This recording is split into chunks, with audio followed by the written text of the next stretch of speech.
The world of property development has changed dramatically over the last 20 years, with buy-to-let mortgages becoming available, enabling many people to purchase a property for investment purposes. But what does that really mean, and how can we find a good opportunity? My name is John Howard, and I've been developing and investing since my 18th birthday. In a career that spanned over 40 years, I bought and sold over 3,500 properties across the UK. In this programme, I'll be taking you to the place where my journey started and giving you the basics of how you can get started too, and establish what type of developer you wish to be. I'll also be showing you where you can find your first deal.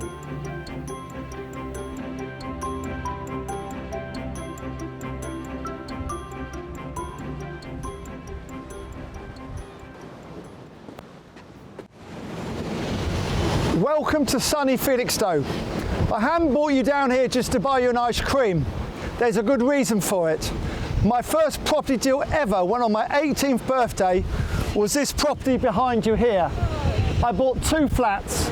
I sold one flat off immediately to someone else and virtually got the other one for free. I still love doing property deals like this today. They're hard to find, but when you can buy something which is 2 or more properties together, you can break them up and hopefully make a lot of money.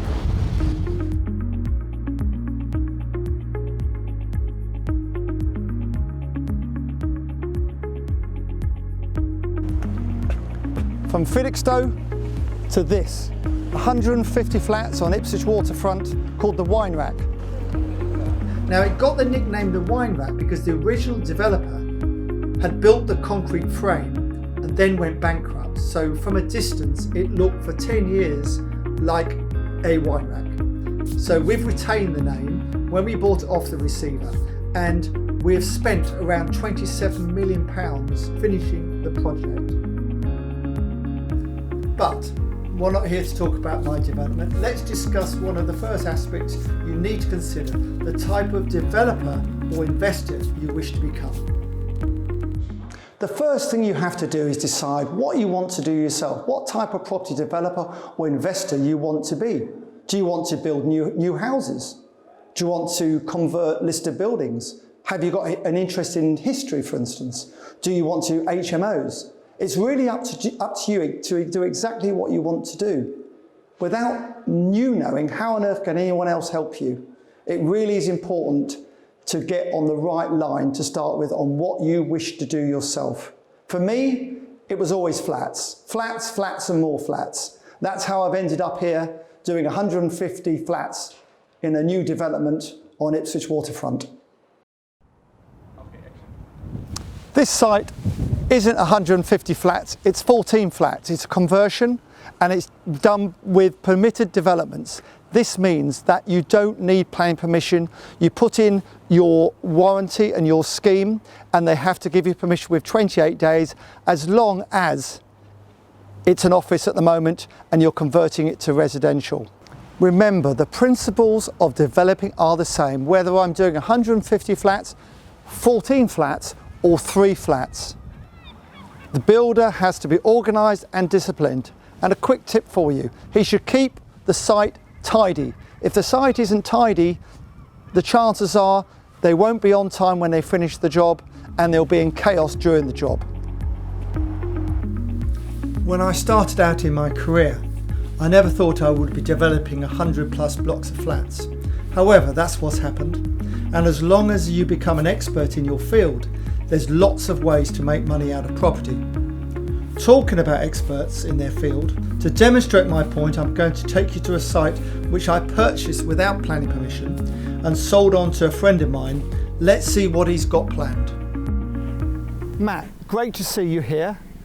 You are a young developer who's really got on and made some great decisions. One of your best decisions you've made, Matt Parnell, as far as I'm concerned, is buying this site off me, which I bought without planning permission, and then obviously sold it to you with planning, and you're the one who's going to make a huge profit out of it. Congratulations. Thank you, John. Obviously, I've only really ever done flats and conversions. I've done very little new build.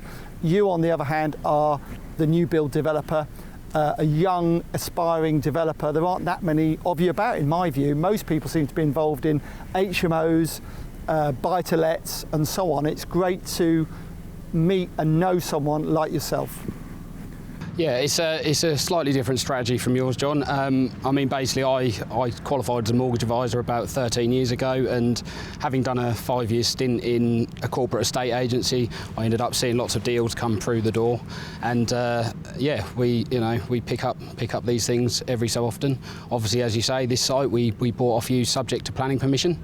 Now, at the time, we did go in for planning. Over the last sort of 12 months, we went in for planning for 9 houses. Unfortunately, that got refused. They class this area as the district centre, which means they're looking for more commercial developments. So finally, we did achieve planning on the site for 9 ground floor commercial units and then 9 duplex apartments above that, all with roof gardens. So a very sought after, exciting development. Well, sounds like I didn't charge you enough for it, Matt, if you went on and got a better planning permission than I thought you could get. Well, there you go. You've got to try these things, haven't you? I'm impressed. So yeah, it's going to be an exciting one, and we're hoping to start in September. Great. And do you do this on your own, or do you have a partner? How does it work? So the reason this really works for us is I started doing single new builds on my own, and that was okay while I had a job, managing them myself and carrying on 2 or 3 of those.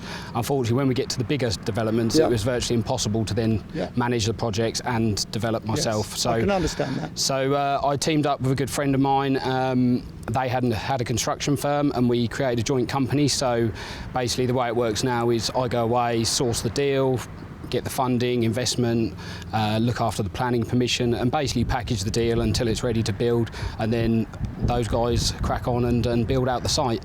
And that works really well for me and them because we share the profit, and we've both got our own skill sets, and combined it's going good. And you then get involved at the end to sell the product or to rent the product out, whatever you're going to do at the end. Yeah, absolutely. Yeah. Also, I'm helping manage it all the way through.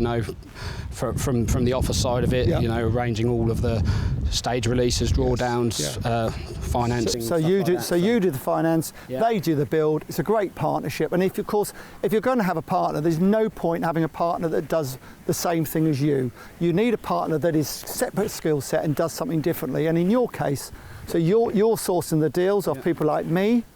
And then you're going ahead, sorting it all out, getting the finance, and then passing it across to your partner to build out, which is a great. He's doing all the hard work, by the way. You do realise that, don't you? Some say that. Some say that. Well, you swan around in your nice car, and everyone thinks it's a great lifestyle, and it's wants to get up in the morning and go and develop things. But of course, there's a lot more to it than that. As I keep telling my wife, there's a lot more to it, darling, than just getting up in the morning and doing a deal.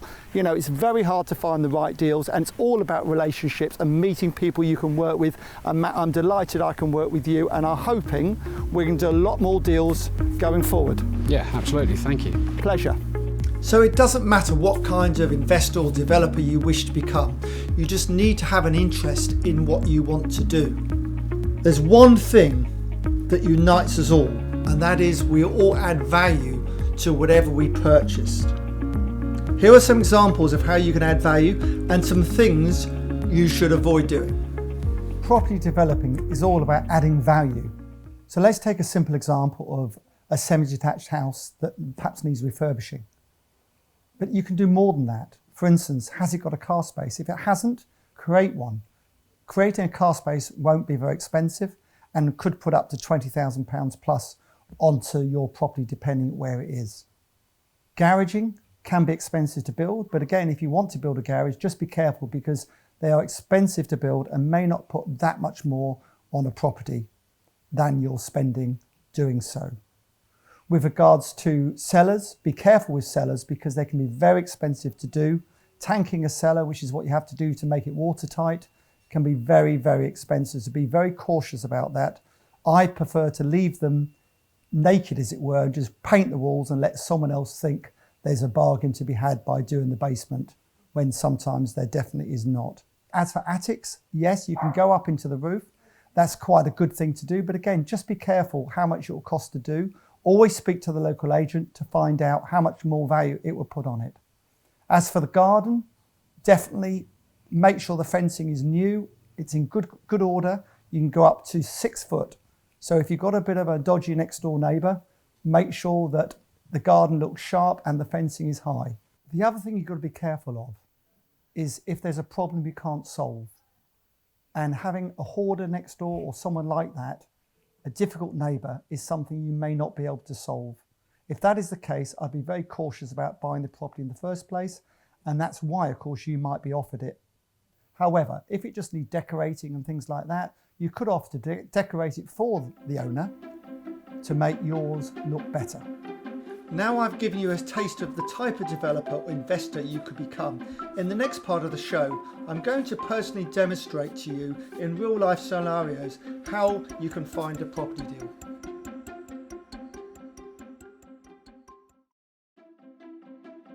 Now, having established what type of developer, investor you want to become and the importance of adding value, which we've mentioned earlier, I'm going now to help you put this into action by showing you where you can find your first deal. The first place I'm taking you to find deals might seem obvious. However, there are a few tips and tricks I'm going to show you. We're first going to an estate agent. Hi. Good afternoon, John. How are you today? Good to see you. Good, yeah, you too. Take a seat. So, in the old days, I used to walk in loads of estate agents and ask them, have they got any deals for me, and get to know them really, really well, and take donuts and coffee and all sorts. I don't do it as much as I should now. You obviously get a lot of people coming in here doing exactly that. What are you looking for from them? Yep, we like them just to be courteous as business, so not turn up in the middle of the morning meeting and things like that.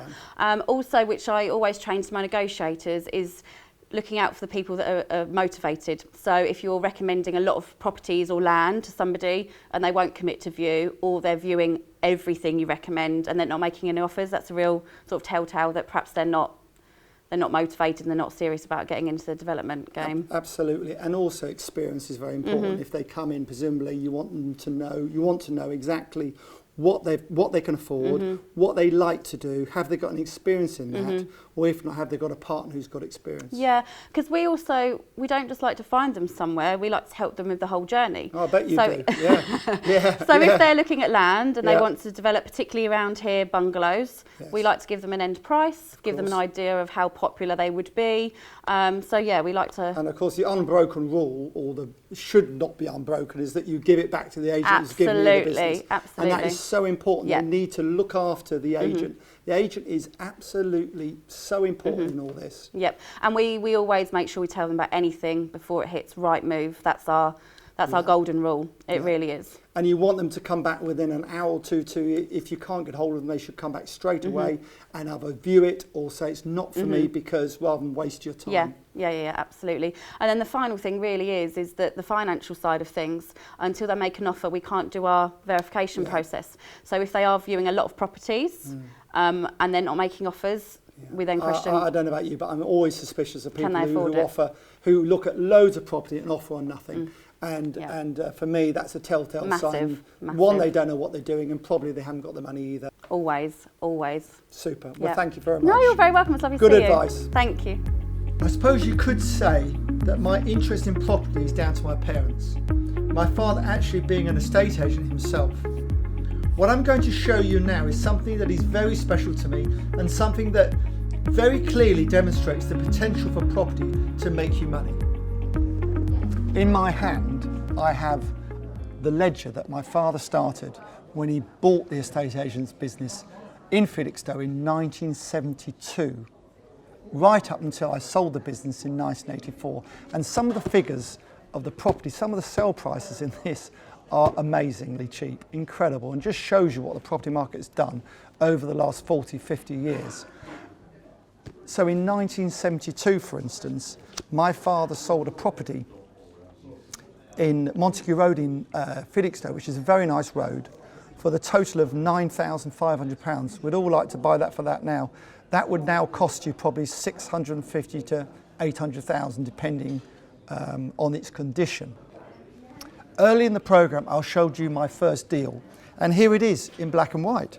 I sold it on the 13th of January 1981 for £8,250 to Mr. and Mrs. Hughes, who were the sitting tenants. So there you have it.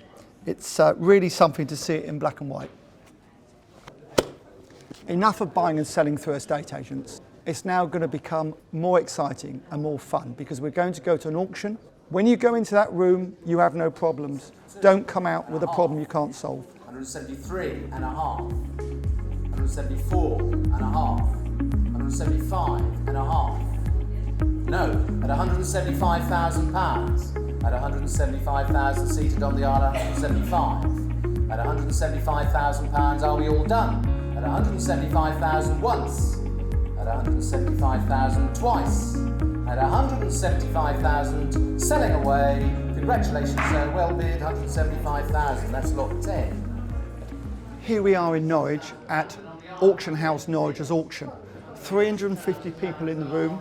Brian Baxter is a fantastic auctioneer. He's doing his work behind me today. People ask me, where do you find deals? Well, there's a number of deals to be bought in the room today, 40 in total. Just make sure you buy the right one and there's good profit in it. I always think auction day is like match days for football fans. It's a very exciting day for everyone. I've been doing it many, many years and I'm still excited about being here today. 108, 109, 110, 111, 112.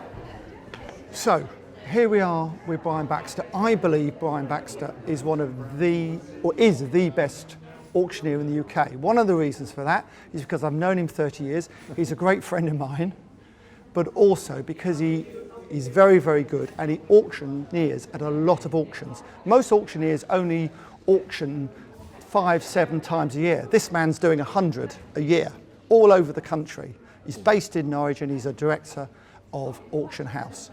Brian. Hello. Looking at it now, we saw it earlier, it's really like the aftermath of a football match where I'm John Motson and I'm interviewing the successful manager with the empty stadium behind me.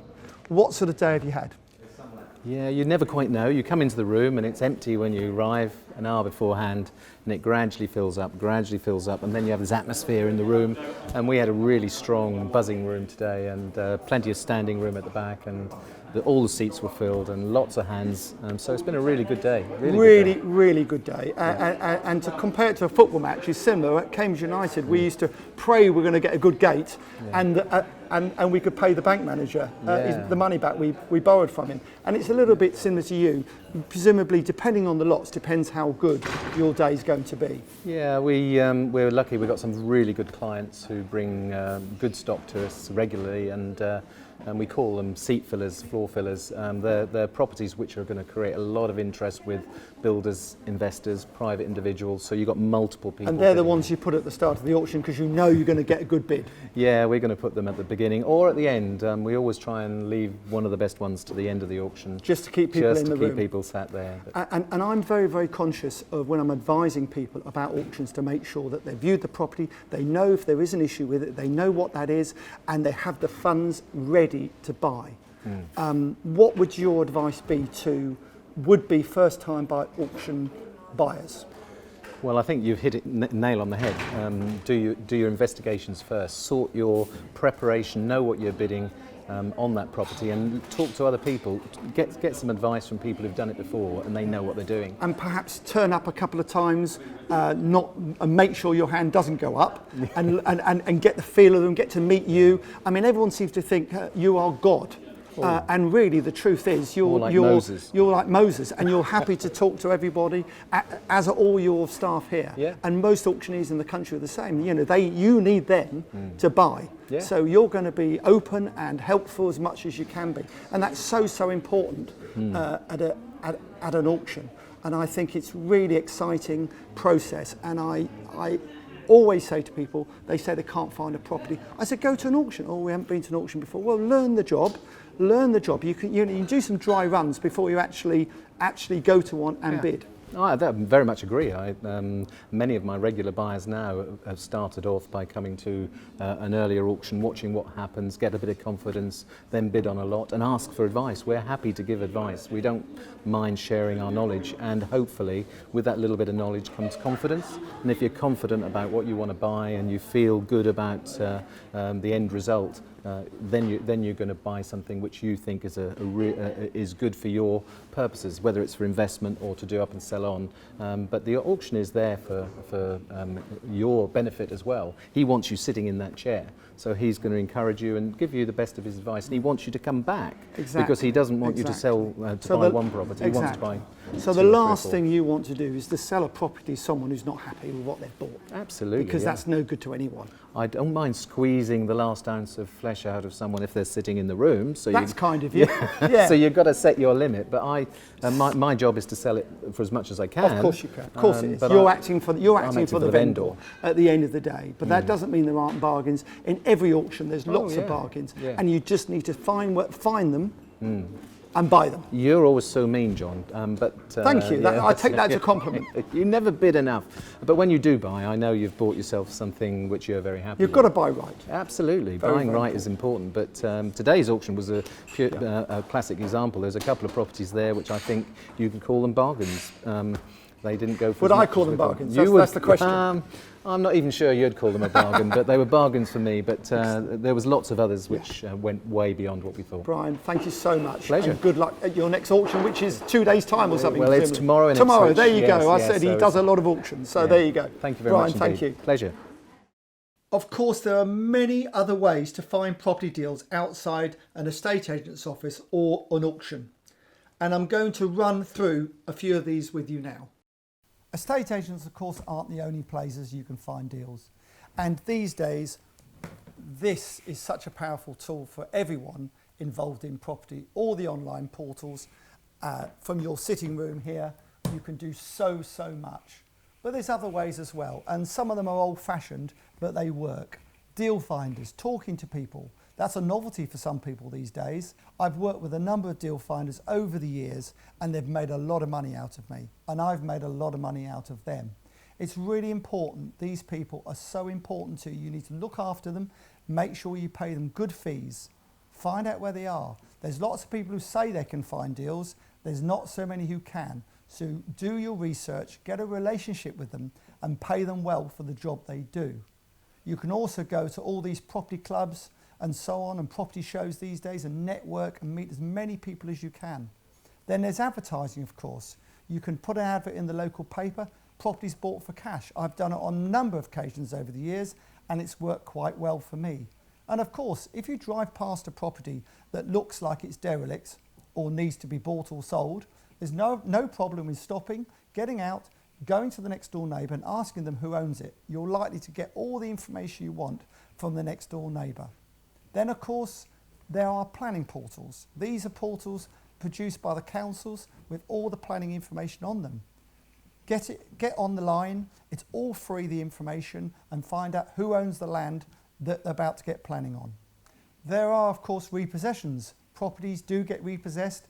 Banks will tell you it doesn't happen very often. Building societies will tell you the same, and bridges even less. I can assure you there's always repossessions available. It's a case of getting hold of the local office of these banks and building societies, find out who's dealing with the repossessions, and get hold of the list. From there, it's down to you. It's all very well looking for deals and finding them, but of course the key is knowing what you're going to do once you've found that deal. What I'm about to show you now is probably one of the biggest risks I took in my property career. However, it was a risk that paid off. It's 1986. I'm 25 years old, and up to that stage hadn't really bought and sold more than 10 flats at a time. I then get the opportunity to buy this, St Francis Tower here in Ipswich. 74 flats that needed refurbishing and selling on the open market. Up to that stage, it had been known as the white elephant of Ipswich. I took a calculated risk, a chance, and it paid off. We made £987,000 net profit after all costs and interest. So there you have it. I hope you know now what type of developer or investor you are, and you have an idea of how you're going to find your first deal.